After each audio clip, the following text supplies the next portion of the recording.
chegado o dia de Pentecostes, eles estavam todos concordemente em um só lugar. E de repente veio do céu um som, como de um vento veemente e impetuoso, e encheu toda a casa onde eles estavam assentados. E lhes apareceram línguas como que de fogo, as quais pousaram sobre cada um deles, e todos foram cheios do Espírito Santo. E começaram a falar em outras línguas, conforme o Espírito Santo lhes concedia que falassem. Quero pregar nessa manhã acerca do tema portadores de um avivamento. Quando nós olhamos para o livro de Atos, nós estamos diante do quinto evangelho do Novo Testamento, conhecido por muitos como o livro do agir, o livro do impelir, o livro do mover, o livro do Espírito Santo.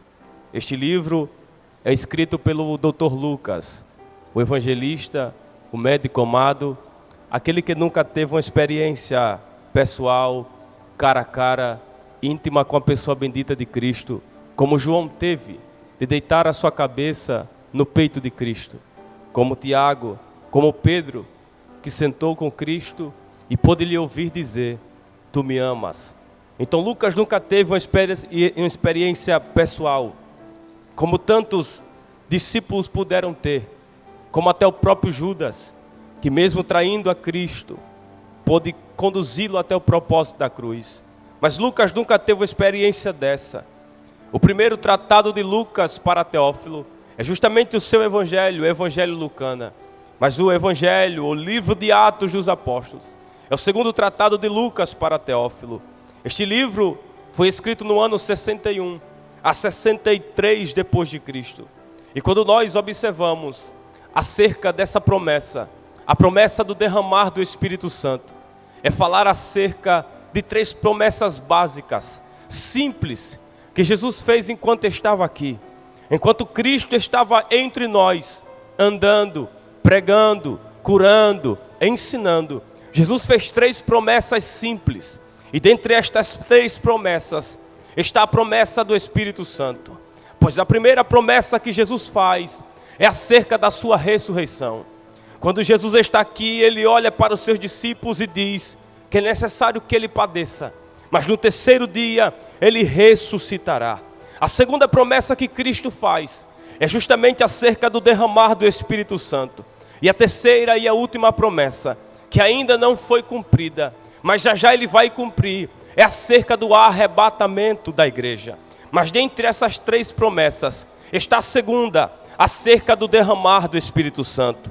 E falar do Espírito Santo dentro da Bíblia é falar de alguém que tem não apenas um sentimento, não é apenas uma energia gravitacional.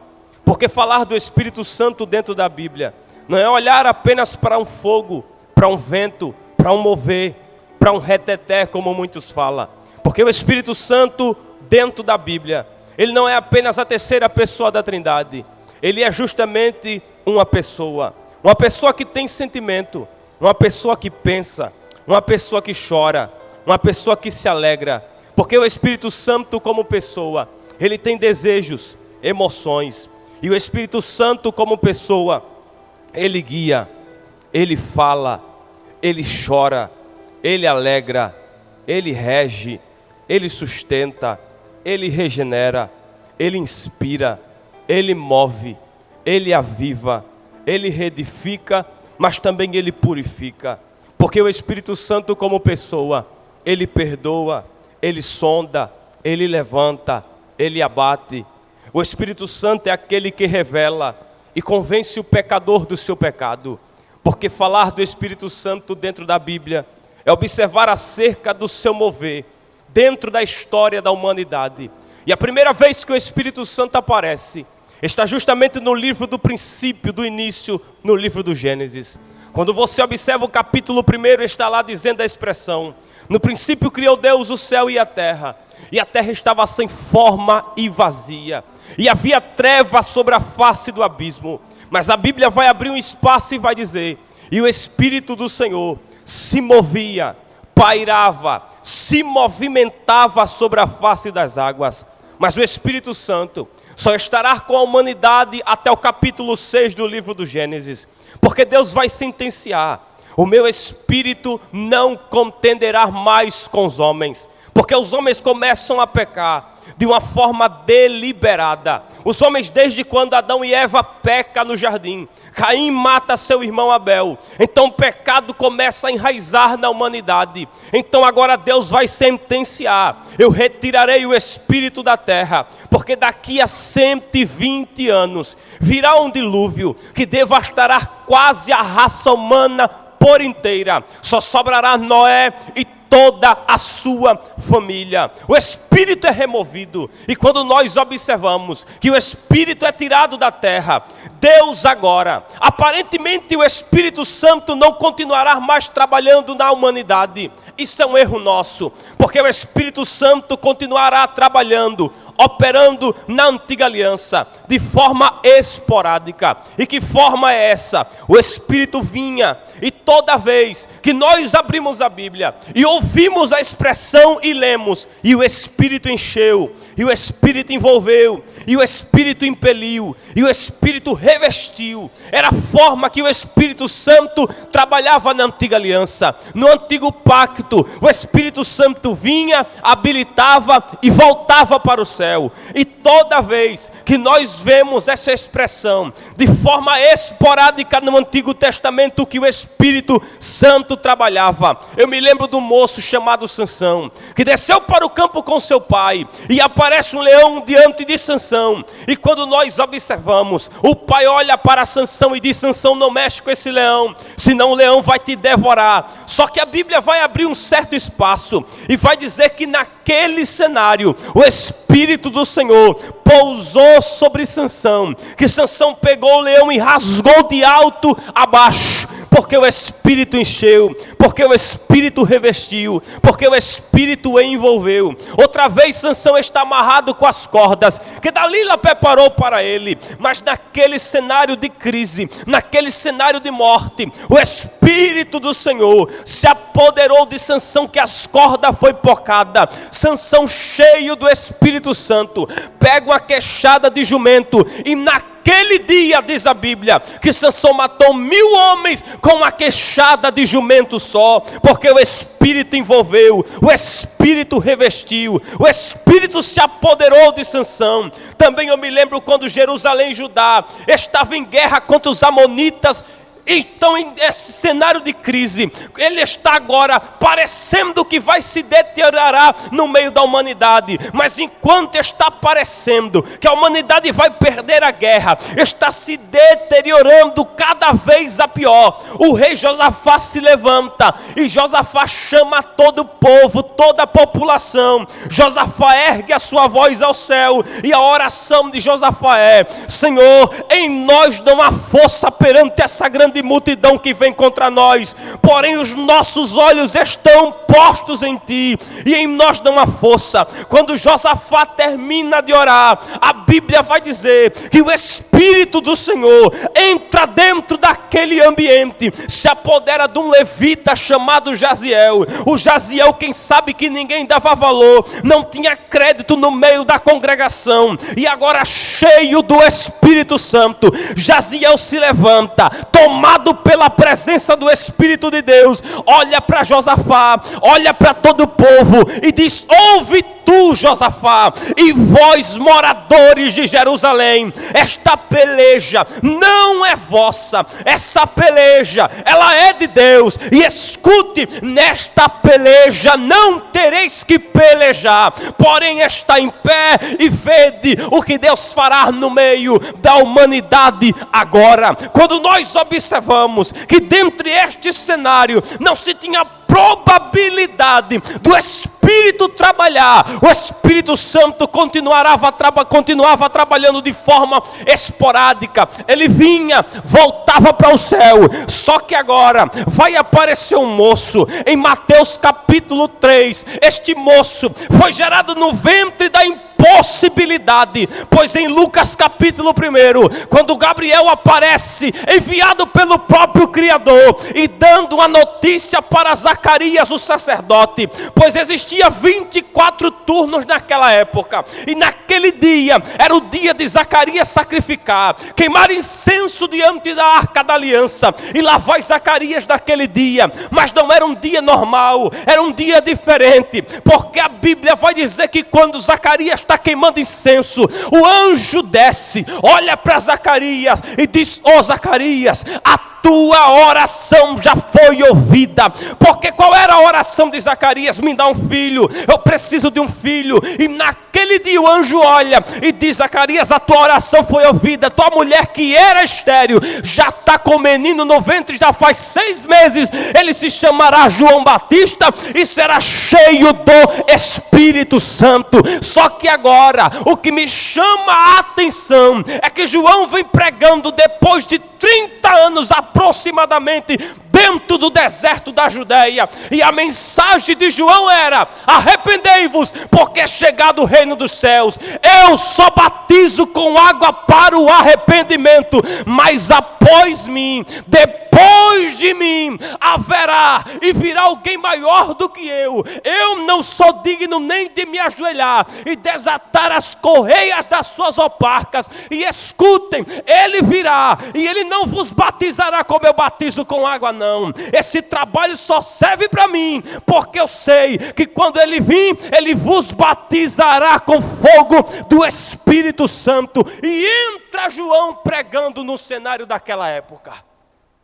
E quando João prega, João dizia: ele é maior do que eu, ele pode mais do que eu. E lá vem João pregando. Enquanto João pregava, o texto vai dizer que surge alguém naquele cenário.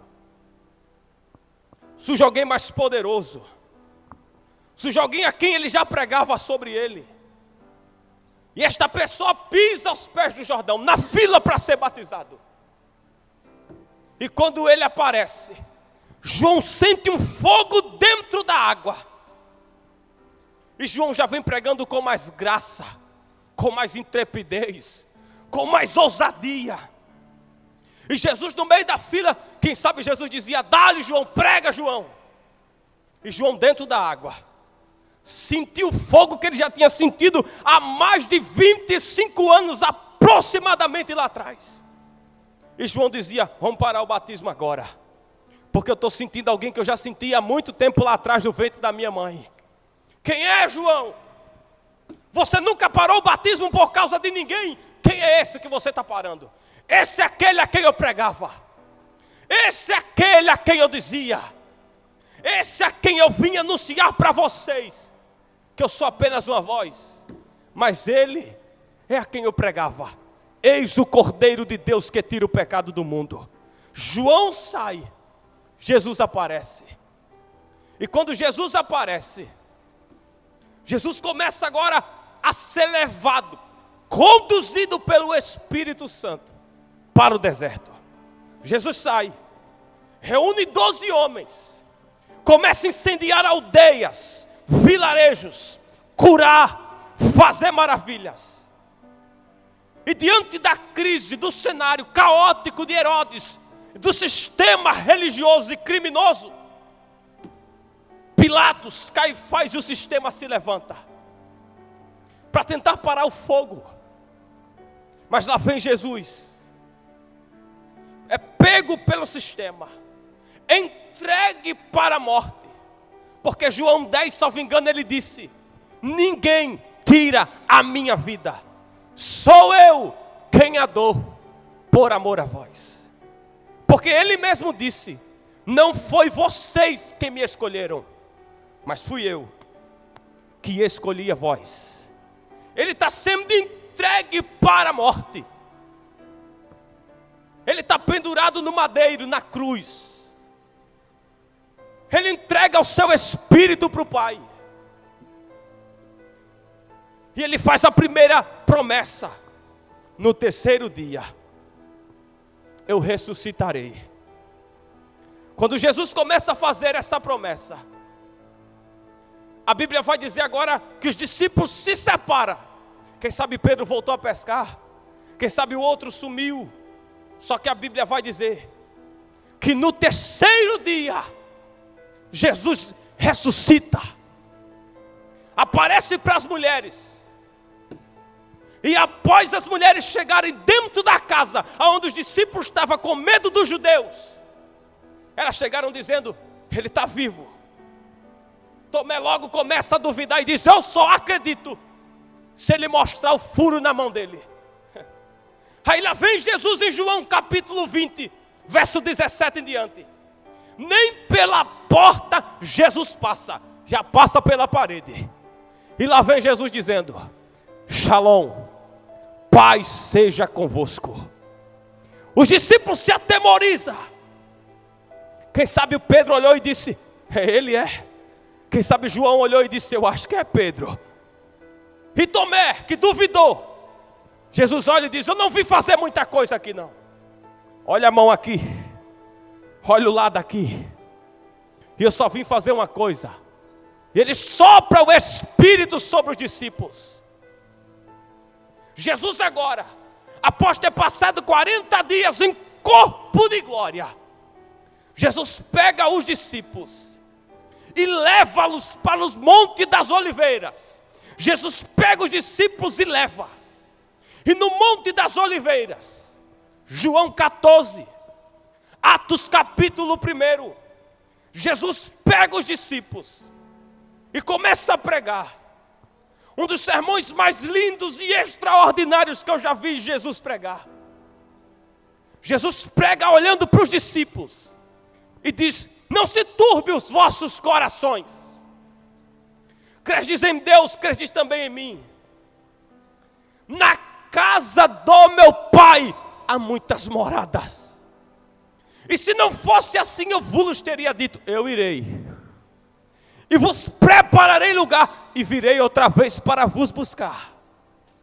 E aonde eu estiver, estejais vós também comigo. A palavra não se turbe não precisa se entristecer, porque eu estou indo, mas eu vou voltar. Eu não estou indo para passar muito tempo lá, eu vou voltar já já. Mas para vocês não se decepcionar, para vocês não se entristecer no meio da caminhada, eu vou rogar para o Pai, para que Ele envie outro Consolador, para que esteja com vocês todos os dias. Ele será responsável de lembrar a vocês a tudo o quanto eu ensino. Jesus agora está sendo elevado pelo seu próprio poder às alturas. E quando Jesus está sendo elevado pelo seu próprio poder, a Bíblia vai dizer, e Lucas vai retratar no capítulo 1, Jesus está sendo assunto aos céus. Uma nuvem está ali aguardando, ele entra entre a cabeça, os ombros, o tronco. Só fica os pés de Jesus flutuando na nuvem. E chega um tempo que Lucas diz que ele entra por inteiro. E o que está acontecendo dentro do céu, Lucas não teve a revelação, mas Davi tem no Salmo 24. E quando Davi tem a revelação no Salmo 24, por dentro do céu, Davi vai nos dar essa visão que Lucas não teve. Davi diz que quando Jesus estava entrando dentro do céu, abriu-se um grande portal. E os anjos diziam: levantai, ó porta, as vossas cabeças. Levantai, ó entradas eternas, porque entrará o Rei da Glória. Os anjos que estão na vanguarda perguntavam porque estava logo na frente: quem é esse Rei da Glória? E os que estavam na frente diziam: é o Senhor forte, poderoso na guerra. Esse é o Rei da Glória. A Bíblia vai dizer que quando ele entra, a história vai dizer que todo capitão que vem vencido ou vitorioso de uma batalha, ele vem com a bandeira na mão, que significa que ele venceu a guerra, que ele venceu a batalha. E quando Jesus está entrando dentro do céu, após se retirar da terra e ser recebido por uma nuvem, era eles dizendo: quem está chegando aqui é o nosso general, é aquele que venceu a morte, é aquele que ressuscitou no terceiro dia, é aquele que os grilhões da morte não podem lhe segurar. É por isso que Paulo disse: aonde está a morte, a tua vitória? Aonde está inferno, o teu agrilhão? Mas por amor, tragada foi a morte na vitória. Jesus ressuscita, sobe para o céu.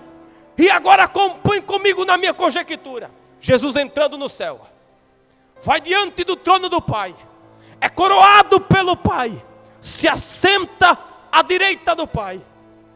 Mas só que os discípulos estão lá no Monte das Oliveiras, e Jesus chama 2 anjos e diz: desça lá no Monte das Oliveiras, fala para os meus discípulos que eu sentei, já fui coroado, já recebi todo o poder, porque foi me dado todo o poder no céu e na terra. E agora fala para eles que o derramamento do Espírito Santo ainda está de pé. E vem os 2 anjos, mais rápido que a luz da gravidade: varões galileus, por que estás olhando para o céu? Este mesmo Jesus que dentre vós foi recebido no céu, há de vir, assim para como o céu os vestir. É por isso que Paulo, escrevendo a primeira epístola aos Tessalonicenses, no capítulo 4, ele disse: porque o mesmo Senhor descerá do céu com alarido, com voz de arcanjo e com a trombeta de Deus. Só que aqui Jesus envia os 2 anjos e eles aparecem para os discípulos. Mas a primeira ordem que Jesus deu para os discípulos foi: vão para Jerusalém, até que do alto sejam revestidos de todo o poder. Jesus manda os discípulos para Jerusalém.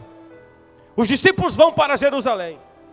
Após passar o período da Páscoa, o período que Cristo foi sacrificado, deslacerado, jorrado o seu sangue no chão, pendurado na cruz, Jesus ressuscita, vai para o céu. Os discípulos vão para Jerusalém, cidade populosa.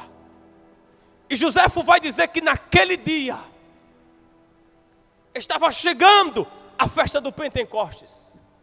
Faltava-se 10 dias para fazer o 50º dia da colheita, que era o número de 50 dias, 40 dias da Páscoa, 10 dias para chegar o Pentecoste. Os discípulos vão para Jerusalém. A cidade já estava se enchendo de viajantes, de pessoas que vinham de toda parte, de todo lugar, para essa festa. Uma das festas mais populosas.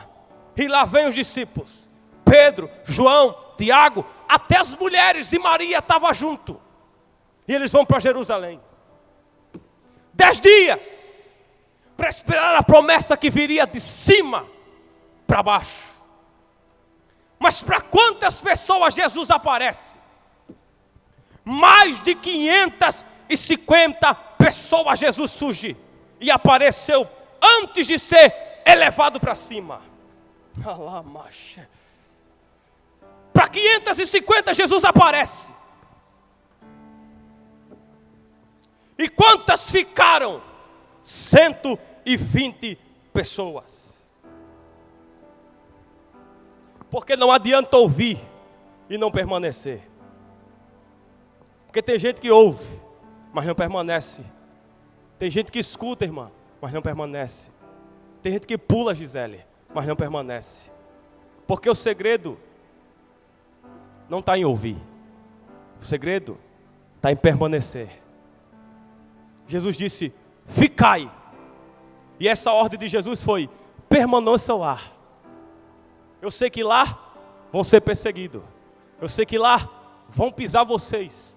Eu sei que lá vai ter palavra que vai deslacerar vocês. Mas quem foi que deu a ordem para ir para Jerusalém? Aquele que tem o domínio e o poder. E eu sinto a graça e a ousadia do Espírito Santo para dizer para você: fique em Jerusalém. Ele poderia ir para Galileia.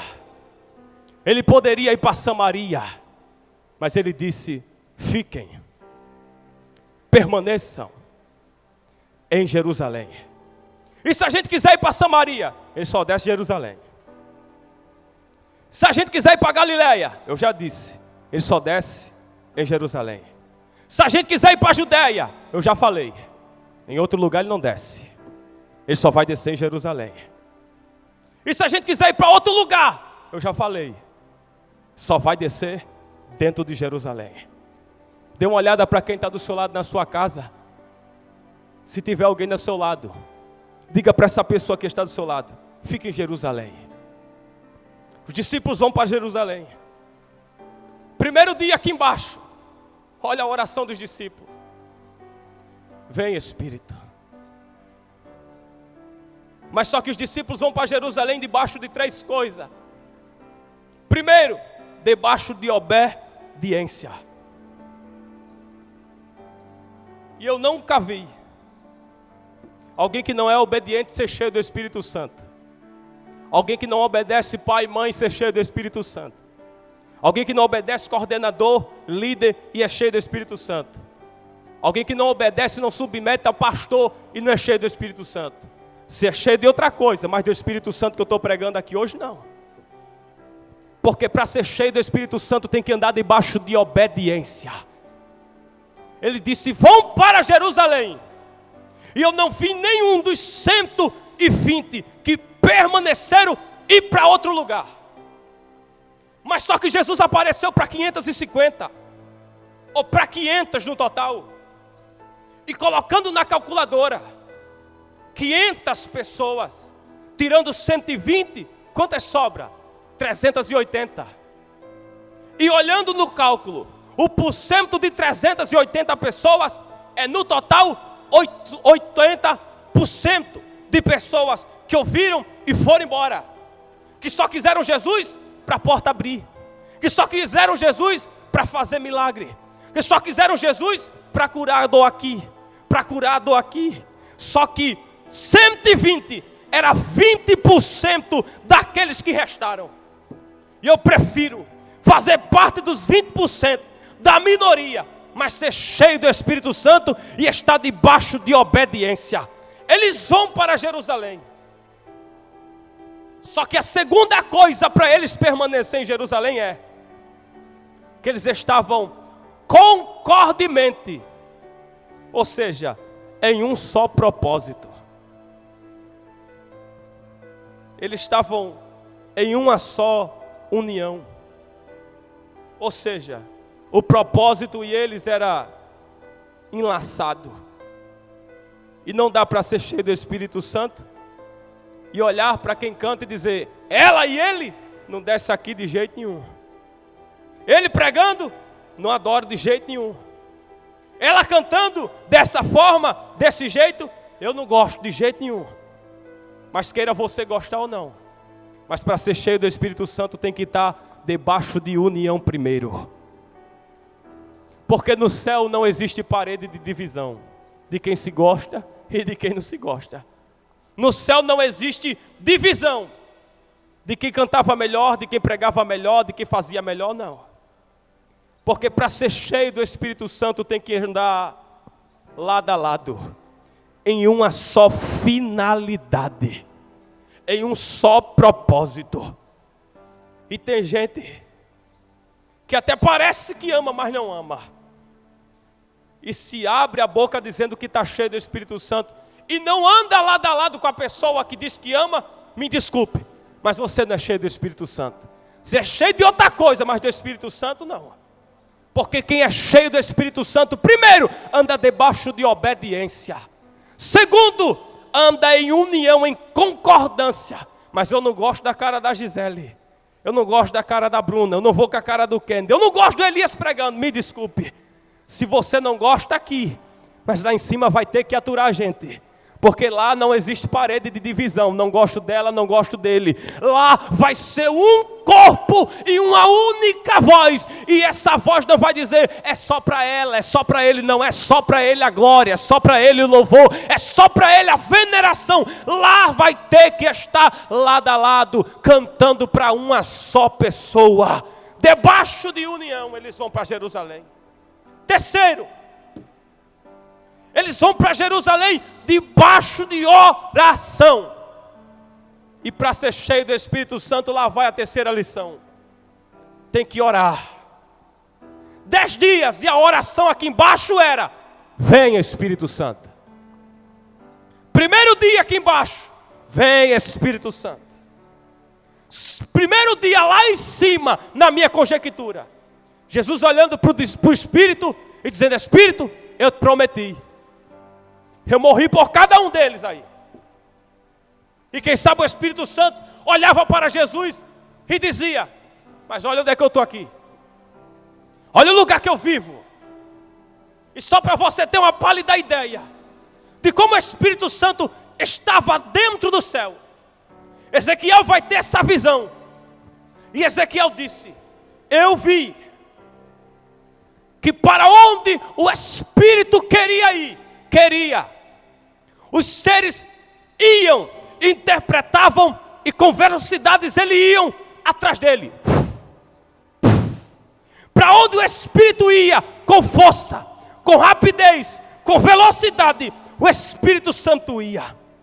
E eu vi que rodas de fogo giravam dentro do céu. Labareda saía do trono de Deus. E o trono zigue-zagueava, se movimentava. E para onde o Espírito ia, com força, com velocidade, os seres interpretavam e ia. Quem sabe o Espírito Santo olhou e disse: olha onde é que eu estou. Eu vou descer para quê? Porque se tu foi, morreu, e eles te abandonaram várias vezes, para que eu vou descer?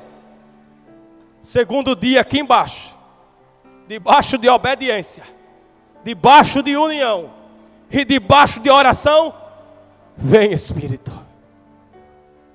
Segundo dia lá em cima, desse Espírito eu te prometi. Terceiro dia, aqui embaixo, eu vou parar, João.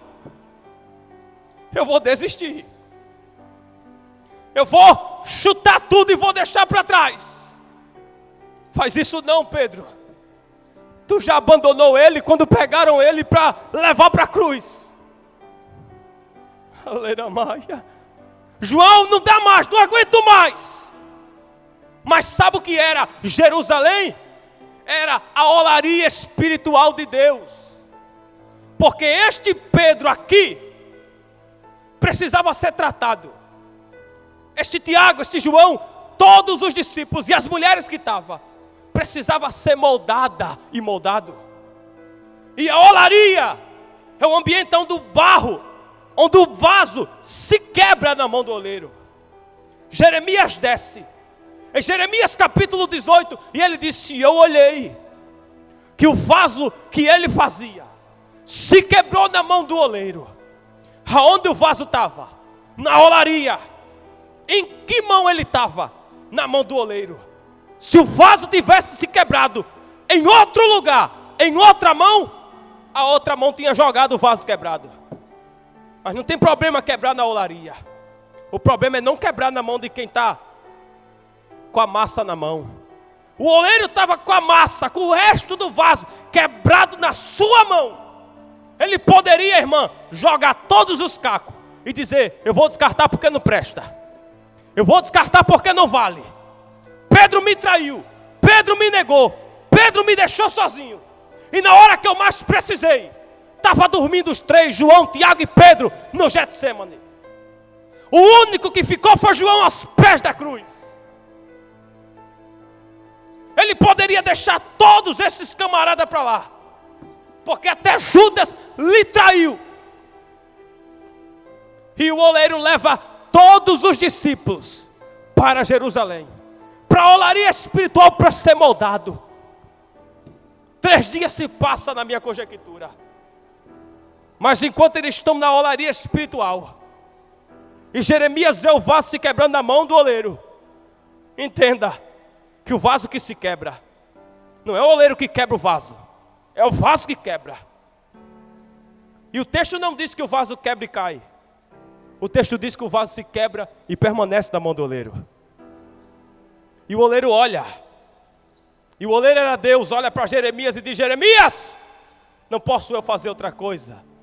Não posso eu fazer um vaso novo, como o oleiro fez esse? Porque 4 estágios o oleiro faz com o vaso. O que está quebrado, ele começa a amassar. A massa, que já está sendo amassada, ele começa a tirar os pedregulhos. Ele vai tirando cada pedregulho, cada falha, cada erro. E depois, ele joga água por cima, para bater na massa de novo. E quanto mais o oleiro bate, mais a massa se estica. E é aí que ele coloca os pés sobre a roda. E para o vaso que não tinha esperança, ele começa a moldar tudo de novo. Começa a refazer tudo de novo. E o vaso significa objeto para conter líquido.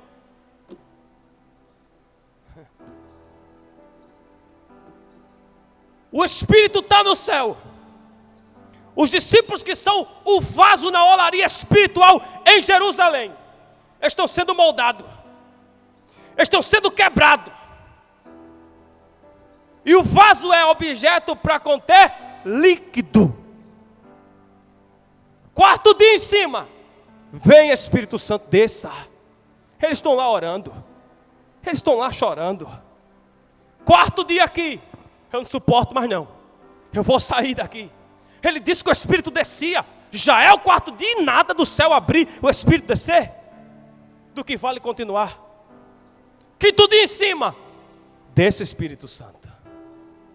Eles estão lá se quebrando. Eles estão lá chorando. Olhe para Pedro. Quem sabe o Espírito Santo olhou e disse: mas Pedro te negou. Te deixou de lado. Disse que ia contigo até o final. E só foi o galo cantar 3 vezes que Pedro te negou. Mas eu morri por ele, Espírito. Lembra de Judas, que te traiu? E Tomé, Jesus, que disse que não acreditava que tu ressuscitou. E se ele que te viu, andou contigo, ouviu as tuas palavras, vendo, não creu, imagina eu que ele não vai ver. Como é que ele vai crer? Mas eu te prometi, Espírito. Eu disse que quando chegasse aqui, eu ia rogar o Pai para que tu descesse. E eles estão lá. 5º dia embaixo, desce Espírito Santo. Enche-nos Espírito Santo. 6º dia em cima, desce Espírito. 7º dia aqui, desce Espírito Santo. 8º dia em cima, eles estão suportando o Espírito Santo até agora, desce. 8º dia embaixo, desce Espírito, senão a gente para. 9º dia em cima, Espírito, o dia está chegando. Eu te prometi no 10º dia, hoje é o 9º dia, Espírito. E o Espírito Santo, eu posso até imaginar o Espírito olhando para essa terra, para ruas asfaltadas por homens, ruas que são de barro. O Espírito não vem para andar em barro. O Espírito não vem para andar em asfalto. O Espírito Santo na antiga aliança vinha e voltava. Vinha e voltava. Mas aqui, o Espírito Santo vem para habitar. O Espírito Santo vem para morar. Dentro da massa ruim que se quebra todo dia na olaria de Deus. Porque nem sempre a gente está forte quando prega. Nem sempre quando a gente assume esse microfone para cantar, a gente está como a Mulher Maravilha, como o super-homem. Cheio de força. E permanecer em Jerusalém dói. Permanecer em Jerusalém traz sofrimento. Mas vale tanto a pena estar aqui e fazer parte dos 20%. Vale tanto a pena sofrer aqui dentro, chorar aqui dentro, gemer aqui dentro. Por que, Elias? Porque o 10º dia está chegando. E no 10º dia, cumprindo-se o dia de Pentecostes, houve um barulho dentro do céu. E o Espírito Santo disse: eu vou descer hoje, Jesus. Eu não suportei a lágrima que ele derramou lá em Jerusalém, não. Eu vou descer. Eu vou descer. E lá vem o Espírito Santo. O céu abre. Lá vem o Espírito Santo, como se fosse línguas repartidas como que de fogo.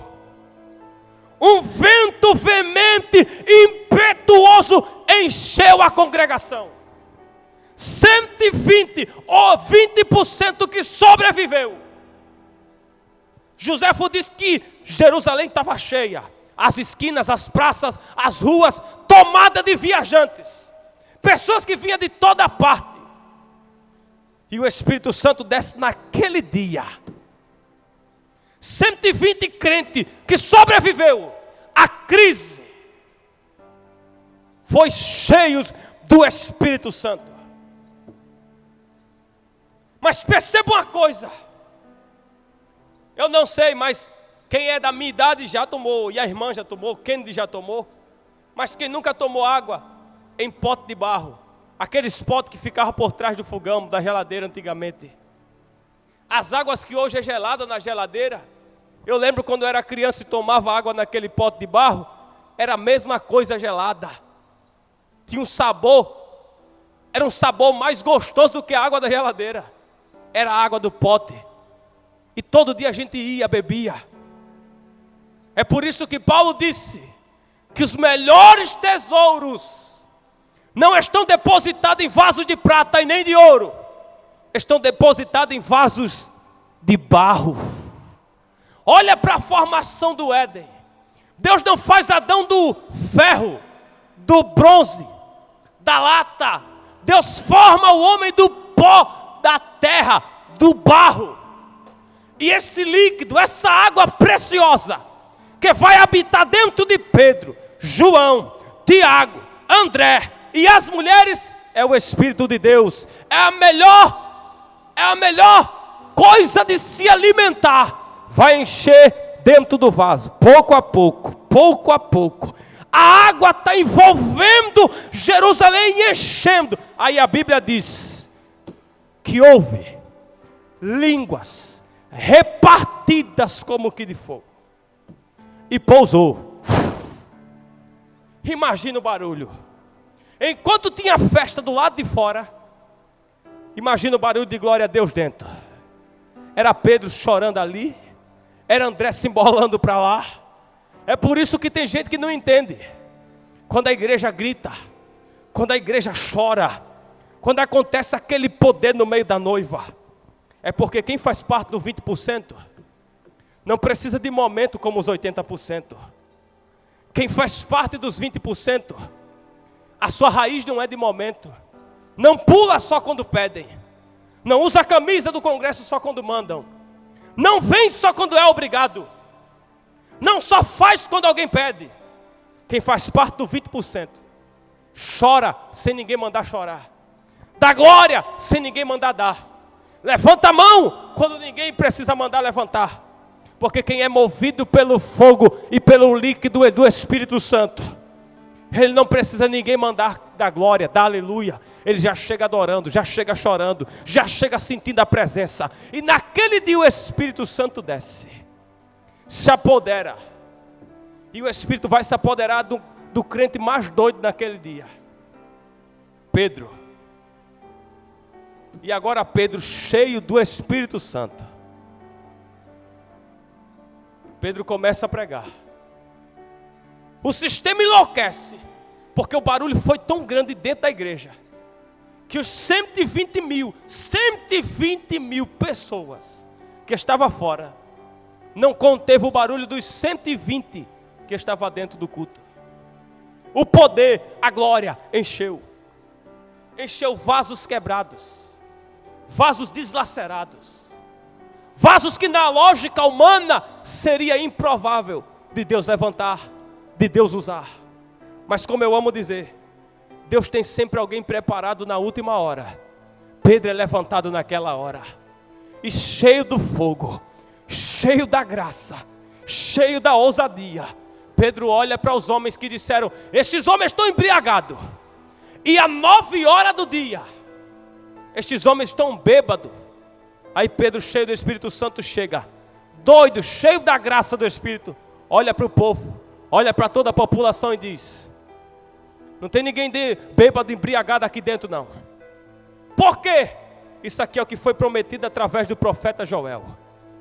Porque a primeira profecia acerca do Espírito Santo não saiu no Novo Testamento, veio sair no Velho Testamento através de Joel. Joel 2:28. E acontecerá que nos últimos dias, diz Deus, que do meu Espírito eu derramarei sobre toda a carne. Vossos filhos e vossas filhas profetizarão. Vossos velhos terão visões e sonharão sonho. E sobre os meus servos e sobre as minhas servas eu derramarei do meu Espírito.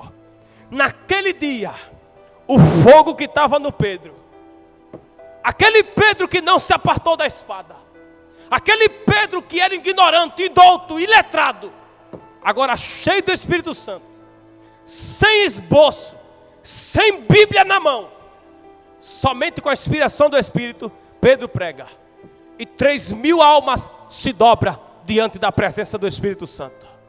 A igreja está crescendo, de 20% vai para quase 100% naquele dia, porque 3.120 pessoas aproximadamente estavam envolvidas pelo fogo do Espírito. No segundo sermão de Pedro, ele está indo para a oração do templo, tem um paralítico na porta, aí lá vem o Pedrão, e João do lado, e o mendigo, paralítico, aleijado, na porta formosa, de longe, olhou, e disse: dai uma esmola, eu preciso só disso, eu só quero isso. Aí Pedro, cheio do Espírito Santo, que fez parte dos 20%, e do dia que o Espírito desceu, Pedro olha para o paralítico e diz: eu não tenho prata não, nem muito menos ouro, estou com o bolso furado, que o dinheiro que eu tenho eu só vivo dando para a multidão, aleijando os pobres, ajudando os doentes. Mas o que eu recebi no dia do Pentecoste, e eu estou sobrando, eu tenho para te oferecer. E o que é, Pedro? Receba o Espírito Santo, levanta, anda. E ele ainda não entendendo, Pedro pela segunda vez diz: olha para nós, recebe o Espírito Santo. Naquele dia o paralítico vai fazer parte dos 100% agora, levanta, e 5.000 almas se dobra diante da presença do Espírito Santo. Eu vim nessa manhã pregar e dizer para você que não saia de Jerusalém, sofra, mas sofra em Jerusalém, gemendo, mas fique em Jerusalém, sem alegria aparentemente, mas fique em Jerusalém, porque este fogo que desceu no dia do Pentecostes mudou a vida do Pedro, a vida de Tiago, de João, e este fogo envolveu a Rua Azusa, envolveu John Wesley, Billy Graham, John Rush. Esse fogo envolveu o coração de Martinho Lutero. Este fogo envolveu todo o estado de Alagoas, envolveu e envolve até hoje. E eu lhe digo que este fogo estará conosco até no dia do arrebatamento, a última promessa que Jesus fez. Porque a igreja está passando por um tempo de crise, de luto, de dor e de perca. Mas do mesmo jeito, porque na mente de muitos aí, a igreja está paralisada, vazia, fria, decaída. Isso é aparentemente mentira, porque a palavra permanece a mesma. A igreja, quando Jesus olhou para Pedro, ele disse: tu és Pedro, pedra, fragmento de pedra, mas eu, pedra grande, vou edificar a minha igreja, e as portas do inferno não prevalecerão contra ela. Estamos passando por um tempo de luto, de crise. E muitos dizem: a igreja acabou. Acabou não. Porque a igreja não começou com ninguém chupando gelo. A igreja não começou com ninguém esfregando neve. A igreja foi inaugurada com vento e com fogo e com vento. A igreja caminhou por meio do fogo. Quando eu me lembro da história de Roma, eu me lembro de quando os romanos pegavam os crentes amarrados e jogavam os crentes no meio do fogo e bradava dentro da arena romana. E o imperador dizia: vamos saber se esses crentes, o Jesus dele está vivo ainda. E pegava amarrado, pelas cordas, jogava dentro do fogo. E não demorava muito não, os romanos se calavam. Porque esse fogo não é fogo materializado pela mão do homem, físico, químico. Esse fogo aqui não tem tabela periódica. Esse fogo aqui, quem acendeu foi o próprio Deus, e é só Ele que pode apagar. Eles não duravam nem muito tempo. Roma se calava. E saiu os crentes pendurados, amarrados nas cordas e pulando, e dizendo: Jesus está vivo, Jesus está vivo, Jesus está vivo. A igreja gerada foi no fogo, caminha até hoje no fogo. E no dia que a trombeta tocar, o céu abrir, ela subirá também, envolvida pelo fogo do Espírito Santo. Então nessa manhã, eu quero convidar a você a sair dessa decadência espiritual, dessa vida vazia. E antes de 2021 terminar, não saia de Jerusalém. Porque o que é que tem em Jerusalém? Jerusalém tem graça, tem presença, tem fogo e tem o agir do Espírito Santo. E diante dessa palavra, diante dessa presença, eu quero saber se você quer fazer parte dos 20% nessa manhã.